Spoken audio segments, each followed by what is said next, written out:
Hacia 1890, en una revista centroamericana, se emitió un juicio que nos dolió mucho a los costarricenses.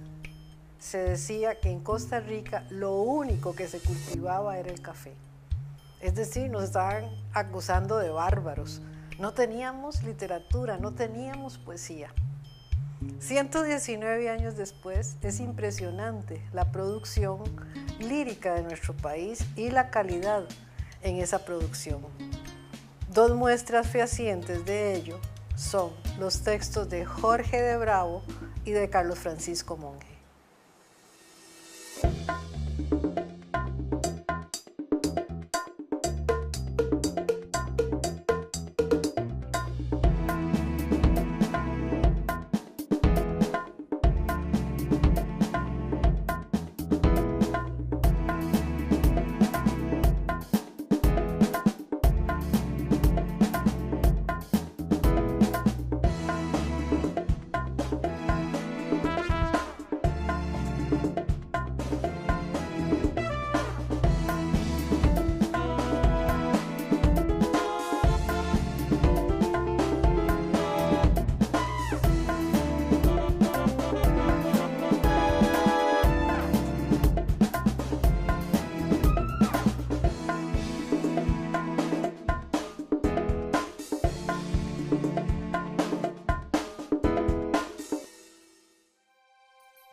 Uno de sus libros se llama Nosotros los hombres.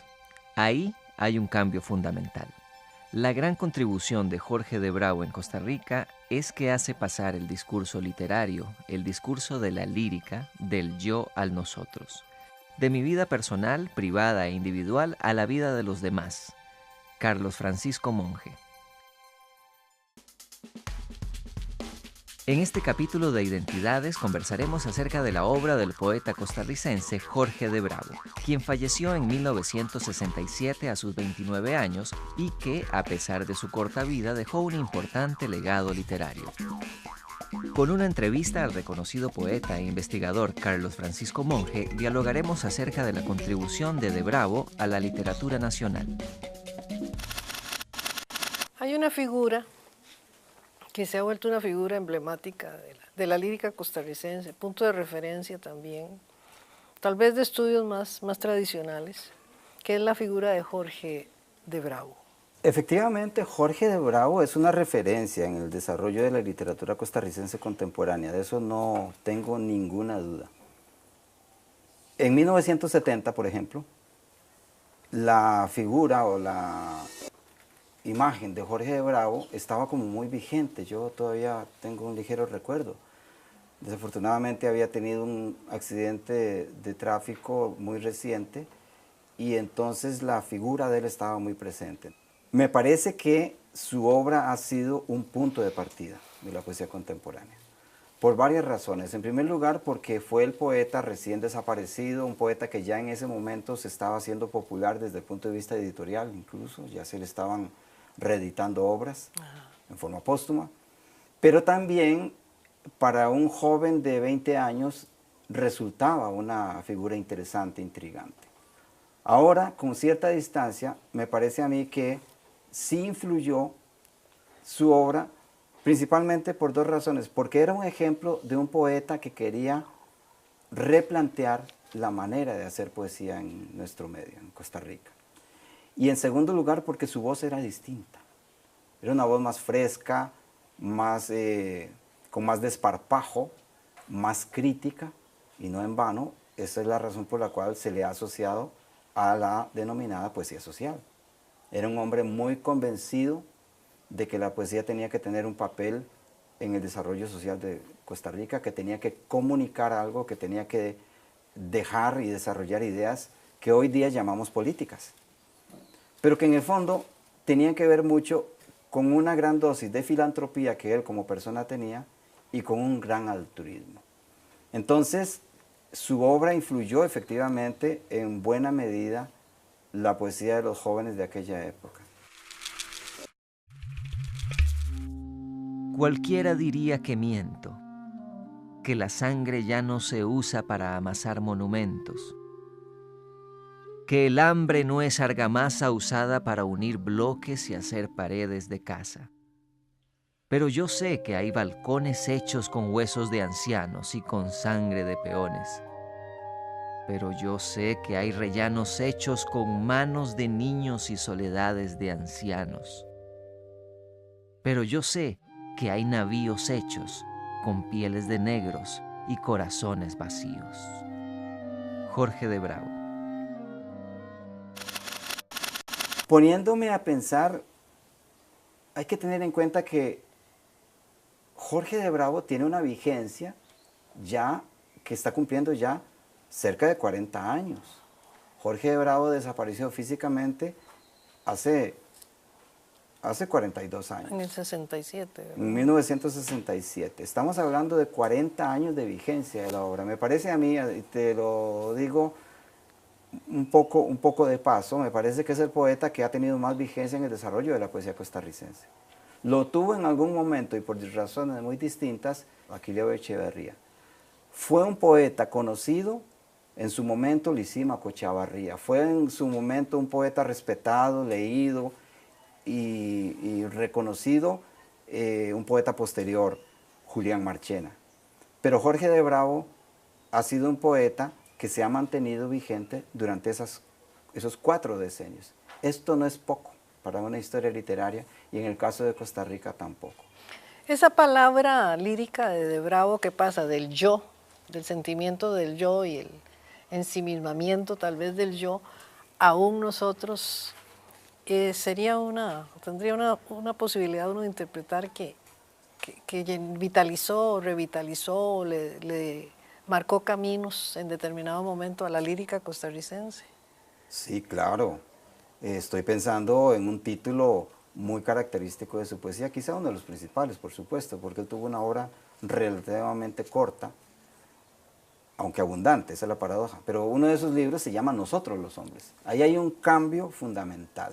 Se pasa, la gran contribución de la obra de Bravo en Costa Rica es que hace pasar el discurso literario, el discurso de la lírica, del yo al nosotros.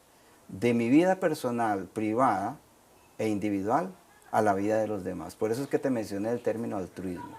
Él, en sentido estricto, fue altruista, convencido de que la poesía tenía que servir para otros fines más asociados a lo ético. La verdad es que las contribuciones de Bravo están más por el lado de lo ético que de lo estético. Su obra no es muy experimental, estoy casi seguro de que sus preocupaciones no eran de tipo estético, de tipo literario, sino que estaba persuadido de que la poesía tenía que ser comunicable, y cuando él hablaba de comunicable, lo que quería decir era que la entendieran todos. Por esa razón es que hay una gran llaneza expresiva en sus poemas.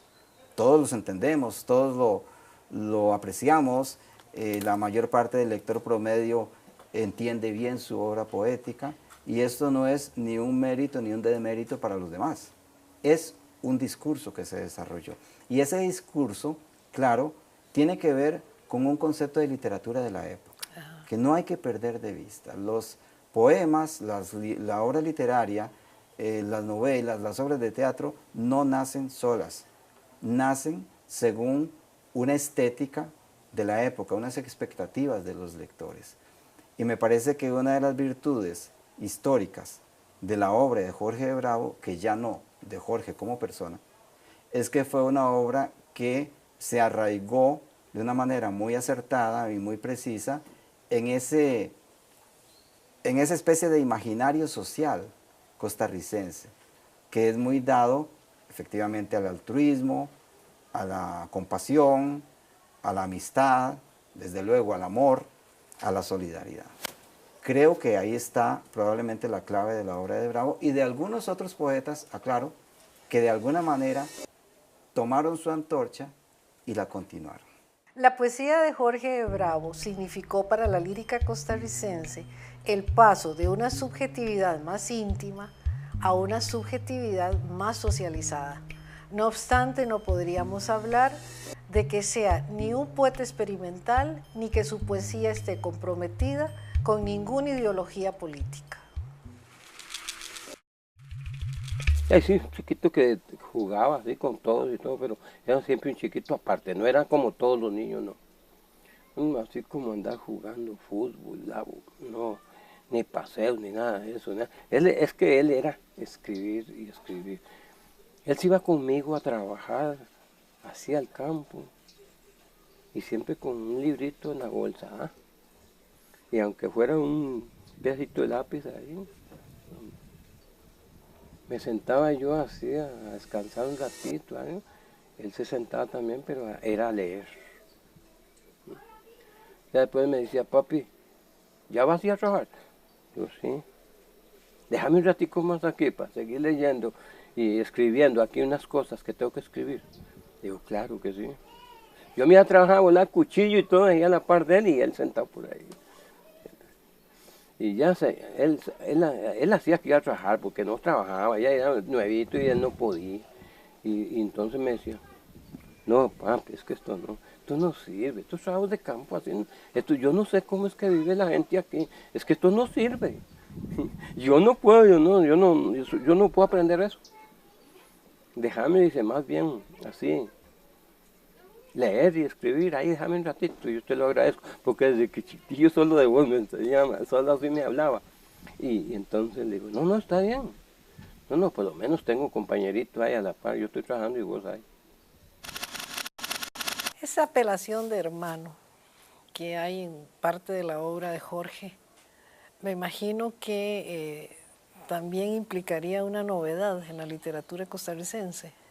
Pues la poesía en Costa Rica, de la que hablábamos al principio, esta especie de corriente de poesía asociado a lo nacional, a lo patrio, al suelo, a nuestra idiosincrasia, tiene cierta tradición. Hay que tener presente que, vamos a ver, 1930, 1935 había esto que hoy día podría considerarse también poesía social. Poco asociado a lo político, a los movimientos de la época, pero era poesía social. Es decir, una poesía que tenía presente el mundo del campesino, el mundo del campo, del obrero, de la clase trabajadora. Posteriormente, ese tema se desarrolla con la vida política más contemporánea. No hay que perder de vista que la década de 1960 fue una época muy convulsa para nuestra región y en general para Hispanoamérica. Es la época de las guerrillas, es la época de la revolución, de los efectos de la revolución cubana, es la época de mayo del 68, es la época de los golpes de Estado, de las dictaduras en muchos países hispanoamericanos. Ahí es donde se engarza este tipo de poesía vinculada con la solidaridad. Y es cuando nos dice el poeta, yo no soy yo, sino yo soy tu hermano. El yo no soy yo es una frase de un poeta español, Juan Ramón Jiménez. Jorge de Bravo dice, yo no soy yo desde otra perspectiva. Jorge de Bravo dice, yo renuncio a mi fuero personal y quiero hablarle a mis hermanos. Quiero decir, a mis hermanos, a los demás. Esa es la diferencia y quizá la contribución, insisto, ética, de una obra literaria que todavía sigue vigente por esos valores de tipo moral, si lo quieres ver así. Y se nota muy bien en los comentarios, que fueron pocos, en los comentarios que él hizo en alguna ocasión en un periódico, en algún pequeño prólogo a algún libro, en 2 o 3 pequeñas declaraciones que él escribió en prosa. Recuerdo una que se llama Mi Posición, en la que se plantea prácticamente un manifiesto, un ideario de su poesía. Es difícil ubicar dentro del juego de las ideologías estéticas y tal vez políticas a Jorge de Bravo. Es que Jorge de Bravo en rigor no fue un poeta político, fue un poeta social. Incluso biográficamente yo tengo muy pocos datos de él, y de hecho los hay, muy dispersos. No recuerdo que se mencione de él mucho su participación como hombre político. Fue político por haber sido poeta, pero su obra poética no pretendía ni transformar la realidad, ni decir que con un poema se puede cambiar la historia, sino que utilizó la palabra poética como un deber, como una ética. Y entonces todos sus poemas tienen como elemento común una percepción crítica o transgresora. Transgresora hacia lo político, transgresora hacia los íconos tradicionales costarricenses, transgresora incluso hacia los poderes políticos, incluidos los eclesiásticos. Esa rebeldía no fue una rebeldía calculada, montada, si se quiere, sino que en primer lugar él le venía mucho de su propia vida, ¿no? Fue un hombre campesino de origen modesto que llega a la ciudad. Pero somos nosotros, los lectores posteriores, quienes vemos en la obra poética de Bravo un componente político entendido en términos muy amplios. No era de banderas, ni de escudos, ni de doctrinas, partidos, ni de partidos. Vamos a desarrollar más adelante el tema de Jorge de Bravo, poeta oficial de Costa Rica. Los estudios realizados por Carlos Francisco Monque acerca del fenómeno poético en Costa Rica cobran una gran relevancia, porque en él se aunan dos miradas, su mirada de poeta experimentado y su mirada acuciosa como investigador. De ahí que la comprensión del fenómeno poético llamado Jorge de Bravo, desde estas miradas, resulte tan interesante.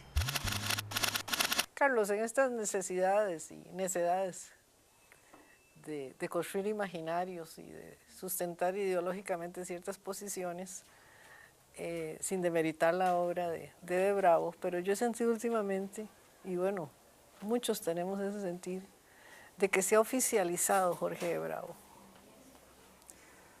Hombre, es un tema muy interesante para una persona que además de escribir hace crítica literaria y estudia la literatura. Yo tengo esa misma percepción. Lo que ocurre es que, ¿qué podría significar oficializar a un poeta? Bueno, el poeta se oficializa cuando se convierte en un símbolo de una manera de entender la identidad de una región. Eso significa además que si lo oficial está asociado al poder político, al Estado, a una imagen que se quiere dar del Estado, lo que suele ocurrir es que se manipula la imagen de un escritor. Ahora, yo entendería por oficialización de un escritor, de un poeta, de un artista, cuando se da en forma voluntaria de parte del artista, evidentemente coetáneo. Por ejemplo, que ese artista adopte el derecho de asociarse a un cierto poder político. Y entonces se puede convertir, por ejemplo, en funcionario, en embajador, en ministro, en viceministro. Es decir, cuando la persona individualmente, como una persona civil con todo su derecho, se toma el riesgo de estar vinculado a un poder político, que podría ser de otro tipo también, podría ser un poder ideológico, un poder eclesiástico o lo que se quiera. Digo que tienen su derecho, puede que yo no esté muy de acuerdo con esa práctica o con ese ejercicio porque en el fondo sigue siendo artista. Pero la otra opción es efectivamente la que me parece que estás planteando. ¿Qué pasa cuando un poeta que en vida fue rebelde, estuvo muy lejos del poder político, es más, hizo abiertas críticas a la oficialidad? ¿Qué ocurre, digo, cuando la figura de ese poeta termina por convertirse en una imagen o en un ícono del poder? Eso es la oficialización. Y la oficialización se manifiesta de muchas maneras, Sonia.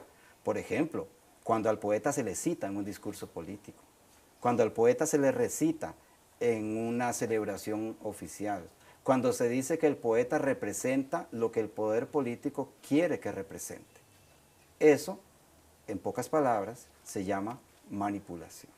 Pero eso también tiene un componente, digamos, social, es decir, también este gran monstruo un poco abstracto del poder político es capaz de manipular, de soterrar, de ocultar y de sacar conclusiones sobre una obra literaria y convertirla en la representación de lo nacional. en el caso de nuestro medio, en la representación de lo costarricense. Lo hablábamos al principio. Es cierto que Jorge de Bravo tiene una visión de la realidad muy vinculada con la idiosincrasia costarricense tal como la entendía. Pero al mismo tiempo, 40 años después, ahora se le quiere poner como el poeta que representa a Costa Rica.